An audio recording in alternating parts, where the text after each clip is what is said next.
A tornado leaves St. Louis in a state of devastation. A local business is affected by the St. Louis tornado. The cleanup continues in St. Louis. We have reporters on the scene. KOMU 8 News at 10 starts now. From Studio 8A, coverage you can count on in high definition. This is KOMU 8 News at 6. Here's a look at Lambert, St. Louis International Airport last night. The tornado hit the airport, breaking windows and sending 4 to the hospital with minor injuries. Good evening, I'm Lisa Hart. Just incredible footage there. And I'm Tony Elrich. Thanks for joining us. Last night's tornado ripped off the roof of a Lambert St. Louis Airport terminal and put St. Louis in an official state of emergency. NBC's Chris LeClaire, he's in St. Louis with more on the damage. The wind came up. Me and the gentleman behind the counter tried to hold the door closed. It was pushing so hard, I told him, we got to get out of here. We let the door slam open, and we dove behind the counter as the windows blew out. Scary moments as a possible tornado trapped passengers on planes and people inside of the terminal here at Lambert St. Louis International Airport. This woman was sitting on a flight to the beach with her family when the storm struck. Plane started to shake like it was turbulent, so they evacuated us off the plane and right into the bathroom in the terminal. Inside the airport, the powerful winds ripped the roof off of Concourse C and shattered the windows along the terminal. And then we start hearing different booming sounds, and all the alarms start going off, and people, of course, are getting a little spooked. And then the TSA members come running down saying, "Get into the bathroom, get into the bathroom." We couldn't figure out why was it so windy in the airport, because there was this huge gust of wind, and then it came up into the checkpoint, and it was just windows were cracking and breaking, and glass went everywhere and debris, and so we went to our designated areas. Looking at the damage, airport officials say they're thankful it wasn't worse. So we're very happy that employees and passengers were both safe and there was no loss of life. I mean, when you see this damage, it could have been a lot worse. Now, officials are trying to figure out the quickest way to get air traffic moving again. It's going to be a lot of cleanup work, and we're starting that right now. Got crews mobilized, going to come out, start cleaning up things and trying to put this place back together. I think it's going to be a few days as opposed to a few hours. Chris LeClaire, NBC News. Concourse C in the main terminal will remain closed for up to 2 months. However, parts of the airport have reopened for 9 flights to arrive tonight. In Columbia, MOEX is missing one of their shuttle vans after the St. Louis twister. Last night, the powerful winds picked up this van and moved it 40 feet and blew out all of the windows. No one was in or near that vehicle when the tornado hit. At MOEX, the van usually parks here, and one owner says he'll look over the damage once the van comes back to Columbia.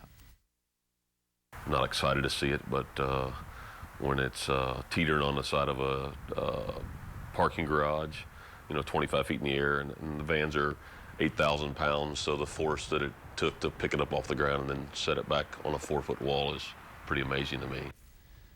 Right now, MOEX is still preparing to resume shuttle service to St. Louis tomorrow. He went down on the ground. I got over her and pulled a chair over me, and it just, it was like, it seemed to me 2 or 3 or 5 minutes of just pure hell. That's reaction from a St. Louis resident who was trapped in last night's storm. Good evening, I'm Nina Moyney. And I'm Michael Goslin. The cleanup continues today after last night's storm. This security footage shows TSA agents running through the terminal as the storm hit Lambert International Airport. The National Weather Service today has upgraded the tornado from EF3 to EF4. Concourse C was hit the hardest. The airport's director says the concourse could be closed for 2 months. Lambert's airport director says a handful of flights will come in tonight, with 70% of operations resuming tomorrow. Meteorologist Michelle Bogowith is in the St. Louis area today, and she saw some of the damage firsthand. She filed this report minutes ago. I'm meteorologist Michelle Bogowith in Bridgeton. Currently, we are seeing down here on Old St. Charles Road a ton of damage. I had the chance to get out earlier this morning and go survey some of it, taking pictures as I went along. A lot of power lines down, a lot of them still hot at this current point in time as well, and trees just overlapping the roadways. Clothes, people's belongings spread out across the streets. And my grandmother's home, luckily, she has bricks, so it wasn't as badly affected as her neighbor's home, which was almost completely ripped off the foundation. This tornado was the strongest that has hit the St. Louis area in 40 years. And it definitely shows in the footage. It was a very eerie, very sombering feeling walking down the roadways in the city of Bridgeton today. Luckily, nobody was hurt, and it really is a true miracle. And now we'll go to KOMU8's Todd Taminia, who is live at Lambert International Airport.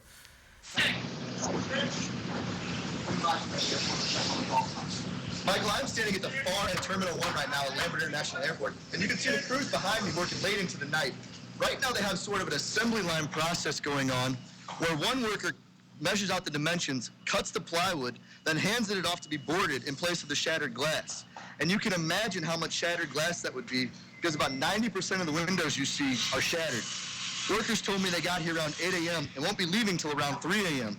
Now, this is one of the many areas that was hit hard by Mother Nature tonight. I also visited parking lot B and saw shattered car windows, collapsed roofs, and one bus stop that had completely destroyed all the sides, blown in. And tonight, we also, some good news from Lambert. The power is up and running with one confirmed flight. Reporting live in St. Louis, Todd Taminia, KOMU8 News. Thanks, Todd. Now back in Columbia, MoX is still waiting to see the damage done to one of their shuttle vans last night.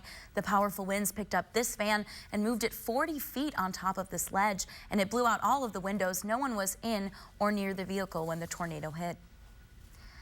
MoX says it plans to resume shuttle service to St. Louis tomorrow. Hard to believe it's been only 24 hours, a little more than 24 hours since that tornado went through St. Louis. And it started here in mid-Missouri with plenty of hail reports. Let's go to the maps. Here's another look at all the damage reports from earlier on the day on Friday. And I managed to take some of the more surprising numbers of hail. About 8 miles north of California, anywhere between 2 and 2.5 inch diameter of hail. And you can go all the way down the list, 4 miles west of Americus, 2.5 inch size hail. But Big Spring in Montgomery County, 4-inch hail at almost 1/4 to 7. That's about the size of baseballs or grapefruit-sized hail. But right now, live Doppler 8 first alert radar is quiet, picking up a clear scan for the most part, and we will stay mostly quiet for tonight, but mostly cloudy with a low around 48. Nina and Michael, though, the forecast ahead looks still a little soggy. I'll have that later on for you. Thanks a lot. All right. Now, your live Doppler 8 first alert weather.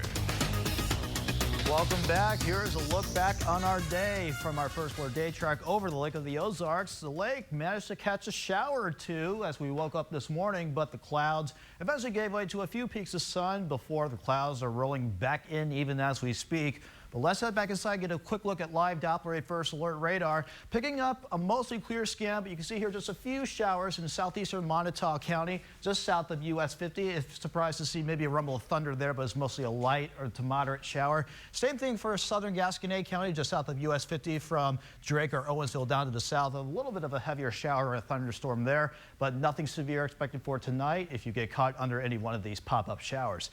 55 right now in Columbia with some fair skies outside. The humidity climbing up once again at 74%.